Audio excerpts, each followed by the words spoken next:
Coding cough syrup से उत्तर प्रदेश के अंदर कोई मौत नहीं हुई है। एक दूसरा, इस मामले में एनडीपीएस के अंतर्गत कार्रवाई होगी। ये उत्तर प्रदेश सरकार इस मामले को कोर्ट में जीती है, उत्तर प्रदेश ने इस मामले को लड़ा है। तीसरा, उत्तर प्रदेश में इसका जो सबसे बड़ा होलसेलर, जो बड़े होलसेलर हैं, जिसको सबसे पहले एसटीएफ ने पकड़ा था 2016 में, उसको लाइसेंस समाजवादी पार्टी ने जारी किया था। जो फोटो रिलीज हो रही हैं, देश के अंदर दो नमूने हैं, एक दिल्ली में और एक लखनऊ में बैठते हैं। जब देश में कोई चर्चा होती है तो तुरंत वह देश छोड़ करके भाग जाते हैं, और मुझे लगता है कि यही आपके बबुआ के साथ भी हो रहा होगा।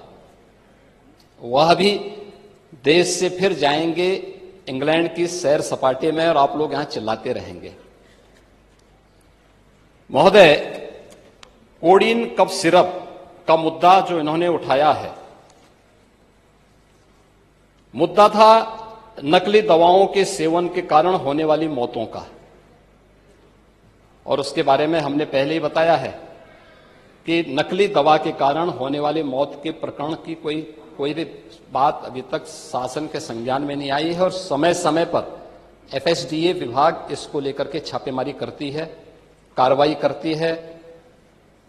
कंपनियों में भी इस प्रकार की कार्रवाई होती है। यूपी के अंदर कोडिन कफ सिरप,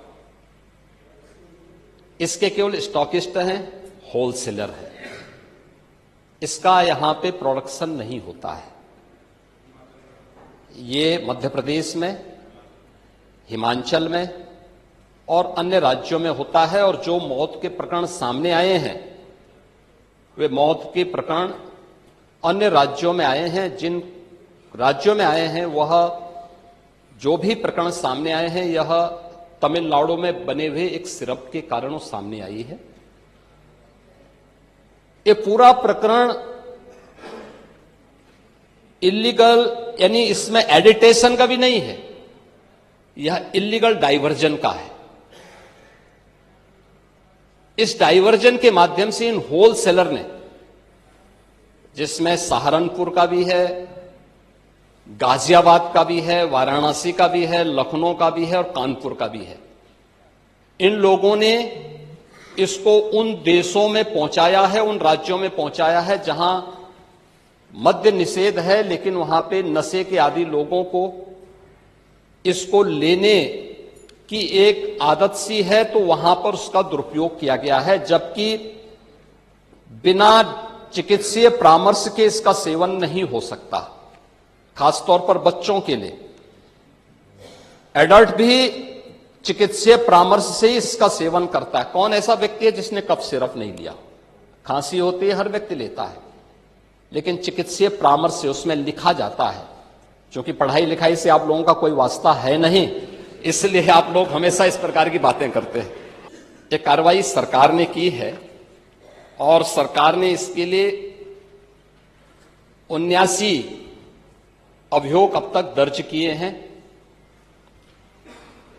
इसमें 225 अभियुक्तों को इसमें नामजद किया है।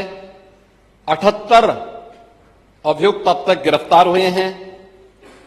134 फर्म पर एक छापेमारी की कार्रवाई हुई है, और इसमें अब तक जिन क्षेत्रों में ये आई हुई, अलग अलग राज्यों से जुड़े हुए यह सभी केंद्र हैं। और मुझे लगता है अगर आप इसकी गहराई में जाएंगे तो घूम फिर करके वही मामला है कि वो कहीं ना कहीं कोई ना कोई समाजवादी पार्टी से जुड़ा हुआ नेता या उनसे जुड़ा हुआ कोई ना कोई व्यक्ति उसकी चपेट में आता है। और इलीगल ट्रांजैक्शन भी जो हुआ है, वह भी आपकी लोहिया बहाने के एक पदाधिकारी के अकाउंट के माध्यम से हुआ है। एसटीएफ इसकी जांच कर रही है। इस पूरे मामले में हाईकोर्ट से उस पूरे मामले को एनडीपीएस के अंतर्गत इस मामले में मुकदमा चलना चाहिए। ये उत्तर प्रदेश सरकार ने इस लड़ाई को लड़ा है और उसको जीता है, और इस मामले में कोई भी अपराधी छूटने नहीं पाएगा।